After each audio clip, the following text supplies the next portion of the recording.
have not had a visit from United States Senator Roy Blunt. Been trying to schedule him. It's been a little tough. He's back on the show this afternoon on a busy day in Washington with immigration votes coming up. Senator, how are you? I'm good. It's good to be talking to you. Well, there's a lot going on. Let me start with immigration and where we are right now. You voted against this amendment a couple of days ago. Explain your position on this immigration bill. Well, I think that these questions are questions that we need to deal with, but we need to deal with them the right way. If once a president signs a bill into law, it's probably going to be decades, 15, 20 years, maybe more before we look at this again. So we better get it right. And I think this bill just doesn't do that. The focus on one problem on the border itself probably is now overwhelming, and the focus on any measurable way to measure whether we're effectively doing that is non-existent. I had an amendment that said, okay, if we can have 100% operational awareness of the border, let's set a metric, and if we're not stopping 9 out of 10 people or some number that we agree to, that's the operational control. If we don't have operational control, we don't continue to move forward. The American people want the big problem solved before we go back and solve the other problems of what are our workforce needs, what do we do with people who came here illegally or stayed here illegally, and we need to get this right. I don't think this bill does that. When you say the border issue might be a little overwhelming, I think Senator McCain might have addressed this a couple of days ago as well. That amendment would have provided for 20,000 new border agents. It would provide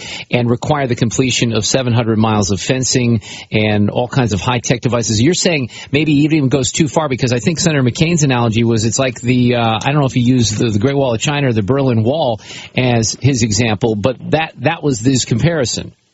Well, and he's for the bill. That's his comparison, and he's for the bill. I had an amendment with Senator Cornyn where we'd add 5,000 people to the border, not 20, and the administration would have to certify that they had 100% awareness of what was going on the border and had met an operational standard that the Congress would agree to before you could move forward.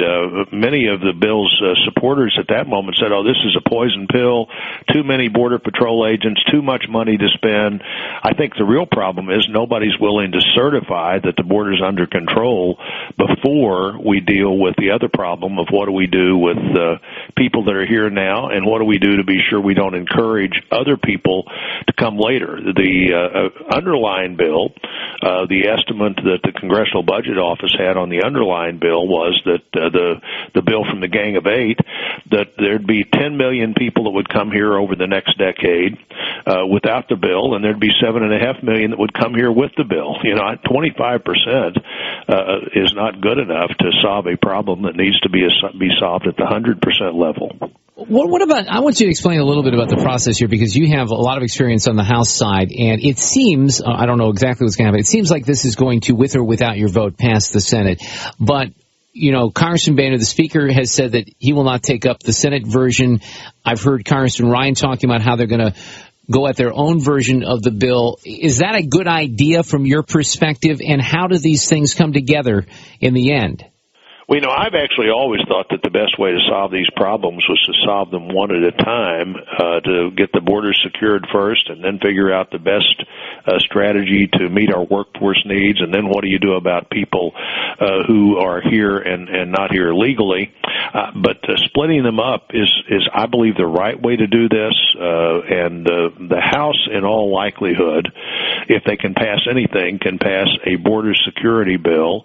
There's always a way you can take that bill and the Senate bill and try to go to conference and come out with a bill that really does secure the border and then solves the other problems. But the bill that the Senate will vote on today, I don't believe has any chance of actually becoming law. It just has a chance of passing the Senate today and becoming a political talking point. And I'm not saying that everybody that voted for it for that reason, but I don't see a real legislative strategy here. I see a strategy to be able to say, here's what we got done. Now it's the fault of the Republican House that these border issues aren't taken care of. Why is it, from your perspective, and I think you just addressed this, that there's this absolute necessity in passing a comprehensive immigration reform bill instead of try to address these things, as you said, more individually? Because I think there'd be a better chance for some success then. Well, I do too, and I think that the so-called comprehensive approach has always been what those people that wanted people to stay here and be on an immediate path to citizenship would have as part of the whole package that they might not get otherwise. Now, my view of this is that you're probably going to have a better border security bill if you let the people vote on it who really are concerned about border security. And on the House side, where 218 passes things, a better bill on what are the workforce needs of the country. If the different 218 people that really want to focus on that vote on that, and probably a better bill on what do you do with people who got here illegally if the different 218 vote on that, but do them in a sequence so the American people can see that the problem that they expect their government to solve first is solved first, and then move on. Let me ask you about another piece of legislation that's also having some problems, and I think there are some parallels with some of the things you just talked about, and that's the big farm bill. So what's going to happen with the farm bill? Well, I've generally thought that the farm bill and the agricultural needs of the country are important. They're certainly important to our state. My mom and dad were dairy farmers. I have a sense of what it takes to make that commitment to farming, and how lucky we are that we have plentiful and economic food. We pay less of a percentage of our income as Americans for food than anybody ever has before in the history of the world, and I think good farm policy is part of that. That can always get caught up in people who say, well, just let the farmers farm and see what happens. And if you don't have crop insurance, if you don't have those kinds of things that have not cost the government much money in recent years because crop years have been pretty good and yields have been high, and we're going to have twice as much food 50 years from now, the world is, as we used this year. That means we better be looking at good ag research and good farm policy, but it all gets caught up in not necessarily whether we should cut the food stamp program or not, which clearly the food stamp program has gotten beyond where it should have been, but how much can you cut that program and still pass a bill? And so, the House a few days ago took a step that was one step too far to keep the coalition together that it takes to get 218 votes. The Senate bill much more bipartisan on this particular issue, and we'll see. But if you don't have improved farm policy, what you wind up is you're going to wind up just extending the bill that passed when Nancy Pelosi was Speaker that doesn't have any of the reforms. So if part of the process of democracy is figuring out how much you can get to advance your cause at the time, rather than thinking that if I don't get everything,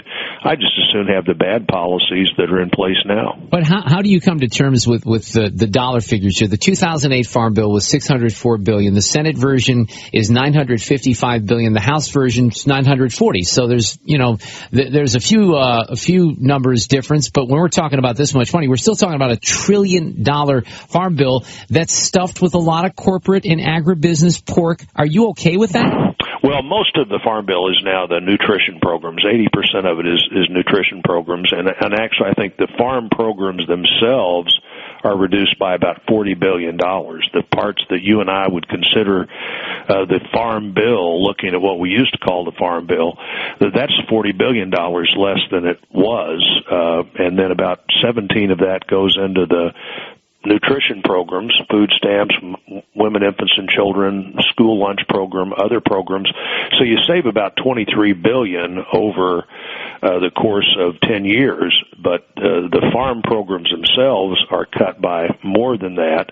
And moving toward more insurance, less direct payments, all those are the kinds of moves we ought to take. And I thought the Senate bill did that, and a Senate bill combined with even more policies in that direction from the House would be even better.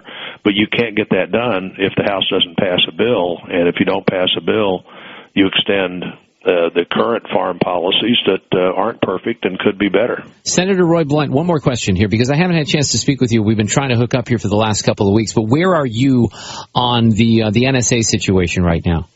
I think they have too much information. And, I was on the Intelligence Committee for a long time in both the House and the Senate. I'm not on that committee now, which frankly lets me talk a little more freely than I might be able to otherwise.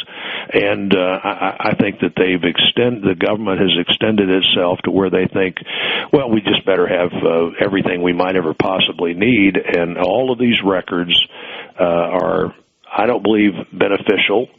I think they distract from the focus of focusing on trying to solve problems that you think might exist and have a reason to believe might exist. And I'm for the FISA, the Foreign Intelligence Surveillance Act, but I was also always for only extending it and other things like it on a short-term basis, so that every little while we have to look and say, now, is the government still doing what we thought the government was going to do when this bill was passed, or have they just decided if a little is good, a lot is better? And I think they've gotten to the position where you have so much information that you probably don't use as effectively as if you didn't have that much information. Never enough time with Senator. Never enough time. Good to talk to you, though. Yeah, I know you're on its schedule. We'll talk soon. Thanks, Senator. Thank you, buddy.